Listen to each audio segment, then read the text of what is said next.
Welcome to Ojas study. देखेंगे सामाजिक धार्मिक सुधार आंदोलन, जिसमें बहुत ज़्यादा मोस्ट इम्पॉर्टेंट सभी धार्मिक सुधार आंदोलनों को जितने भी संगठन थे, कब इस्टेब्लिश हुए थे, क्या उनकी खासियत थी, सब कुछ कवर करेंगे निमोनिक मेथड से। देखिए, बार बार एग्जाम में पूछा जाता है, आप इसे कभी मत छोड़िएगा, क्योंकि हर बार एक क्वेश्चन आपको मिल ही जाएगा। यहाँ से क्वेश्चन कैसे बनते हैं, डायरेक्टली पूछ लेता है कि ब्रह्म समाज की स्थापना किसने किया था, या फिर ऐसे दे देगा ब्रह्म समाज, वेद समाज, परमहंस मंडली, आर्य समाज, प्रार्थना समाज, ऐसे दे देगा। कहेगा कि इन्हें क्रम में व्यवस्थित करिए, इनकी डेट्स दिए रहेंगे, इन डेट्स को आपको क्रम में व्यवस्थित करना होगा। सबसे पहले कौन स्टार्ट हुआ, उसके बाद कौन, उसके बाद कौन। इससे यह भी पूछ सकता है कि ब्रह्म समाज की स्थापना किस जगह पे हुई थी, उसकी जगह पूछ सकता है, या फिर कुछ विशेषताएं भी पूछ सकता है। तो विशेषताएं मैंने यहाँ पे जो मुख्य बिंदु थे बहुत ज़्यादा इंपॉर्टेंट मैंने यहाँ पर लिख दिया है। संस्थापक और कहाँ पे हुआ था, कहाँ पे किस स्थान पे हुआ था, वो मैंने यहाँ पर लिख दिया है। और इस संगठन संगठन का नाम और किस वर्ष में हुआ था मैंने निमोनिक मेथड से यहाँ पर लिखा है। अभी जब इसको डिकोड करेंगे तो बिल्कुल एग्जैक्ट हो जाएगा, यहाँ पर आपको डेट मिल जाएगी। और ये सब 1800 ईस्वी में हुआ था, यानी 18 जो हमारी 1800 समथिंग में, 1800 से 1900 के बीच में। तो इसे हम 18 बाय डिफ़ॉल्ट अपने आप लगाना है, 18, बाकी ये कोड होंगे। चलिए स्टार्ट करते हैं, आपको देखते ही देखते याद हो जाएगा। पहले एक बार ओवरव्यू जल्दी से हम इसको देख लेते हैं। पहला क्या है, ब्रह्म समाज। ब्रह्म समाज की स्थापना राजा राम मोहन राय ने कलकत्ता में किया था। और राजा राम मोहन राय को भारत के पुनर्जागरण का जनक कहा जाता है, ये बहुत इंपॉर्टेंट है। नेक्स्ट है वेद समाज। वेद समाज की स्थापना श्री धरालू नायडू ने किया था, और प्रेरणा इन्होंने पाया था केशव चंद्र सेन की वजह से। और दक्षिण भारत का ब्रह्म समाज इसे कहा जाता है, ये जो वेद समाज है। नेक्स्ट है परमहंस मंडली, जिसे आत्माराम पांडुरंग, दादोव पांडुरंग, बालकृष्ण जयकर ने किया था। और एक केशव एक इनकी जो विशेषता थी इसमें, ये परमहंस मंडली की, ये विशेष तौर से एक ईश्वरवाद, एक ईश्वर पे भरोसा करते थे, और विश्व बंधुत्व पे भरोसा करते थे। इन्हीं पर इन्होंने जोर दिया। नेक्स्ट है प्रार्थना समाज। प्रार्थना समाज आत्माराम पांडुरंगा, इसमें भी हैं, इसमें भी हैं। इन्होंने अलोन, अकेले इसकी स्थापना किया था। ये भी केशव चंद्र बोस जी से प्रभावित थे, प्रेरणा लिए थे। और 2 साल बाद, ठीक 2 साल बाद 1869 में इसे एमजी रनाडे जुड़े इससे, और इन्होंने इसको, प्रार्थना समाज को सबसे सर्वोच्च ऊंचाई पर ले गए। और इन्हें जो है पश्चिम भारत के पुनर्जागरण के जनक के रूप में जाना जाता है। तो भारत के पुनर्जागरण के जनक कौन है, राजा राम मोहन राय। और पश्चिम भारत के पुनर्जागरण के जनक कौन है, तो गोविंद रानाडे, एमजी रानाडे पूरा नाम इनका। नेक्स्ट है आर्य समाज। आर्य समाज के संस्थापक है दयानंद सरस्वती, जो बंबई में किए थे। और इनको भारत का मार्टिन लूथर किंग कहा जाता है। मार्टिन लूथर किंग एक समाज सुधारक थे, और वो यूरोप के थे, तो उनकी संज्ञा दी गई है इनको, दयानंद सरस्वती को। देखिए, अब हमें याद करना है, हमने विशेषताएं देख लिया, आपको एक बार देख लीजिएगा वीडियो प्ले करके। जैसे भी हमें मेन फोकस करना है इस पे, इनके डेट्स को और ये सब याद रखने के लिए। ब्रह्म समाज।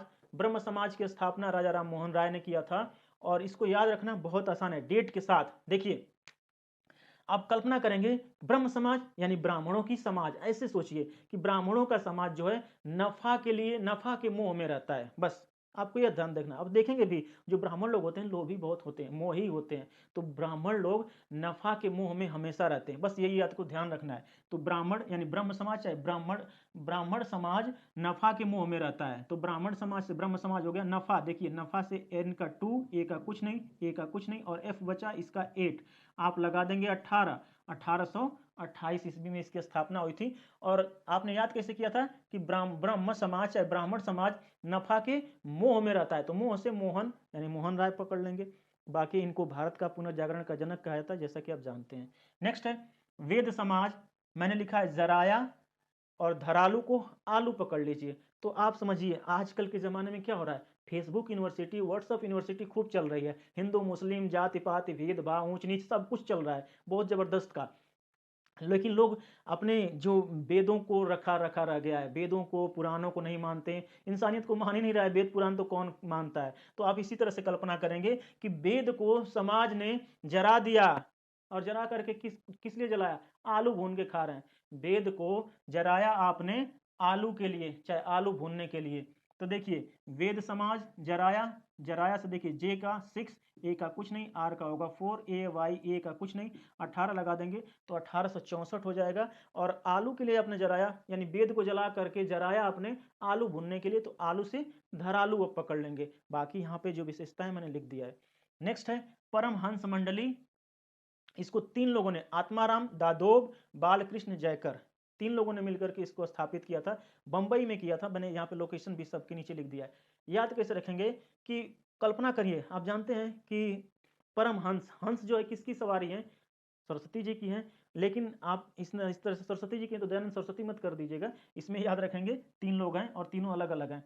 तो देखिए, परमहंस, किसी के पास, या मान लीजिए किसी के पास, रब के पास बहुत ही सुंदर हंस है और वो लाश हो गई, लॉस हो गई, खो गई, और खो गई, या फिर मान लीजिए कि मर गई तो लाश हो गई, इस तरह से लाश समझ सकते हैं, लाश हो गई। तो आप क्या कर रहे हैं, चाहे लोग जानते हैं लाश को ले आते हैं दफनाने के लिए, तो चूंकि परम हंस है, बहुत ही सुंदर है, और उसको लाश हो गई है, तो लाश हो गई तो उसको दफनाने के लिए ले जा रहे हैं, तो आत्मा को दबा करके जयकारा लगा रहे हैं। बस आत्मा को, दबी दबी हुई आत्मा से जयकारा लगा रहे हैं। तो इस तरह से आत्मा को दबा करके आत्माराम, दादोब आपको पकड़ लेंगे, और जयकारा लगा रहे हैं तो जयकर पकड़ लेंगे। अब देखिए, रब की, परमहंस किसकी है? रब की, जो लॉस हो गई है। जैसे भी लॉस में आप स्पेलिंग से कोई मतलब नहीं, आपको यहाँ पे बस जो कोड रहे वो हमें कोड से मतलब। देखिए, आर का होगा 4, ए का कुछ नहीं, बी का होगा 9, और ये एल का होगा 5, और एस का होगा 0। तो ये है 1849 से 50 के बीच में। तो जहां अगर 49 दिया रहेगा तो 49 टिक करेंगे, 50 दिया रहेगा तो 50 टिक करेंगे। ये 49-50 दोनों में था, ठीक है। इस तरह से इसकी स्थापना हुई थी। कहीं कहीं ये मिलता है, अगर 50 दिया रहेगा, 49 दोनों, 49-50 दोनों दिया रहेगा तो 50 ही टिक करेंगे आप। नेक्स्ट देखिए, प्रार्थना समाज, जिसे आत्माराम पांडुरंगा ने स्वयं किया था, और ठीक 2 साल बाद गोविंद राणा ने इससे जुड़े, और गोविंद राणा ने जो है इसको सबसे ऊंचाई पर ले गए, और इनको पश्चिम भारत के पुनर्जागरण के जनक कहा जाता है। अब याद कैसे रखेंगे कि प्रार्थना जो है शौक से सब करो, लेकिन आत्मा में राम की करो। प्रार्थना शौक से आप करते हैं, आत्मा में अपनी राम के। कोई जरूरी नहीं कि धूप बत्ती दिखाओ, अगरबत्ती दिखाओ तो अभी आपको लगेगा कि आप हिंदू हो, ठीक है, या फिर आप पूजा करते हो। अरे पूजा विश्वास किसी पे है तो आत्मा में होती है, दिल में होती है, दिखावे का कोई काम नहीं करना चाहिए। तो प्रार्थना आप शौक से आत्मा में अपने राम की करते हैं। तो शौक, एस एच का होगा 6, ए का कुछ नहीं, यू का कुछ नहीं, और के का होगा 7। यहाँ पे 18 लगा देंगे तो ये हो जाएगा 1867 में। प्रार्थना जो है शौक से आत्मा में राम की करते हैं आप। तो इस तरह से याद कर पाएंगे, बाकी विशेषताएं उधर हैं। आर्य समाज, दयानंद सरस्वती जी ने इसकी स्थापना बंबई में किया था। याद कैसे रखेंगे कि आर्य लोग जो हैं काल पर भी दया करते हैं। आप अच्छी तरह से जानते हैं, जो हमारा भारत है, भारतवर्ष या आर्यावर्त, यहाँ के लोग, भारत ही ऐसा देश है जहां पर दुश्मन पर भी हम दया करते हैं। बिल्कुल करेक्ट है। इसी तरह से जो आर्य समाज है, आर्य समाज जो है, काल, अगर सामने काल भी आ जाए, कोई गोली बंदूक भी लेके आया, तो आदमी एक बार सोचता है चलो यार छोड़ो, दया करते हैं, उस पर दया करते हैं। आर्य समाज काल पर भी दया करते हैं। तो दयानंद सरस्वती अब पकड़ लेंगे। काल, के का 7, ए का कुछ नहीं, एल का होगा 5, अगर 18 लगा देंगे तो ये हो गया 1875। और इन्हें कहा जाता है, दयानंद सरस्वती को भारत के मार्टिन लूथर की संज्ञा दी जाती है। रामकृष्ण मिशन, इसे शुरुआत की थी स्वामी विवेकानंद जी ने, और एक कलकत्ता में किया था। और इन्हें, स्वामी विवेकानंद जी को भारत के आध्यात्मिक गुरु कहा जाता है, जाना जाता है। देखिए, याद कैसे रखेंगे कि राम कृष्ण, जहां कहीं भी राम कृष्ण का नाम आ जाए तो राम कृष्ण का नाम पाक है, पवित्र है, ऐसा आपके विवेक में होना चाहिए। राम कृष्ण पाक थे, ऐसा आपके विवेक में होना चाहिए। तो राम कृष्ण पाक थे, यानी पी का होगा 9, ए का कुछ नहीं, के का होगा 7, आगे लगा देंगे 18, तो ये हुआ 1897 में। ऐसा आपके विवेक में होना चाहिए, यानी विवेकानंद। नेक्स्ट है थियोसोफिकल सोसाइटी, और इसकी स्थापना 2 लोगों ने मिलकर के किया था, और इसकी स्थापना जो है न्यूयॉर्क में हुई थी। याद कैसे रखेंगे, मैडम एचपी ब्लॉस्की थी और कर्नल आलकट थे, इन दोनों ने। तो मैडम से, मैडम देखिए, मैडम एचपी, तो सोचिए, कल्पना करिए कि मैडम है जो एचपी का लैपटॉप चला रही हैं, और जो कर्नल आटकट हैं तो ये हलकट मान लीजिए, हलकट से आलकट पकड़ लेंगे। बाकी थोड़ी सी इसकी खासियत देखिए, फिर निमोनिक बनाते हैं। 1887 में भारत में थियोसोफिकल सोसाइटी की पहली शाखा अडयार मद्रास में स्थापित हुई, और एनी बेसेंट जी इससे संबंधित थी, इससे जुड़ी थी, जैसा कि आप जानते हैं, जिन्होंने स्वतंत्रता संग्राम में बहुत बड़ा इनका योगदान रहा। और ये जो है हमारे भारत में जो राष्ट्रीय कांग्रेस की अध्यक्ष भी थी। आगे देखिए, इसको याद कैसे रखेंगे, याद करेंगे, थियोसॉफिकल से सोफा पकड़ेंगे कि सोफा पर मैडम है कोई जो एचपी का लैपटॉप लेकर के बैठी हैं और उसमें हलकट जवानी देख रही हैं। हलकट जवानी गाना है कोई, मैंने सुना नहीं, क्योंकि देखिए गाना मुझे पसंद नहीं, मैं सुनता नहीं, लेकिन पता नहीं कहाँ से अगर दिमाग में इधर उधर से कहीं से अगर इधर उधर से आ जाए आसपास से या फिर रास्ते में ट्रेवल करते समय, तो अपने आप माइंड में याद हो जाता है, इसलिए मैं कह रहा हूँ। देखिए क्या कर रही हैं कि कल्पना करेंगे कि सोफा पर मैडम कोई हैं जो एचपी के लैपटॉप में हलकट जवानी देख रही हैं। लेकिन कब देख रही थी? आज नहीं, कल की बात है। सोफा पर कल मैडम एचपी एचपी पे हलकट जवानी देख रही थी। तो कल से होगा, देखिए 7, के का 7, ए का कुछ नहीं, एल का होगा 5, आगे लगा देंगे 18, तो ये हो गया 1875। और मैडम एचपी एचपी ब्लॉक की हो जाएगा और हलकट से अलकट आप पकड़ लेंगे। बाकी इधर विशेषताएं मैंने लिख दिया है। नेक्स्ट है सेवा सदन। मैंने लिखा यहाँ पे बिल्ला कोड बनाया और इसकी स्थापना किया था बी एम मालवारी। याद कैसे रखेंगे? यहाँ पे लोकेशन भी मैंने लिख दिया, बम्बई। देखिए याद रखना बहुत आसान है। सेवा सदन, सदन यानी घर पे घर होता है, सेवा सदन। तो मैंने विला लिख दिया, विला कोड बनाया। विला सही भी एक तरह से कोड बना है, किस लिए? क्योंकि जो शहरें होती हैं, शहर में, गांव में होता है विलेज, और जो शहर होते हैं, शहर में अगर कोई लोकेशन बन जाए जहाँ पे लोग रहते हैं उसे विला कहते हैं।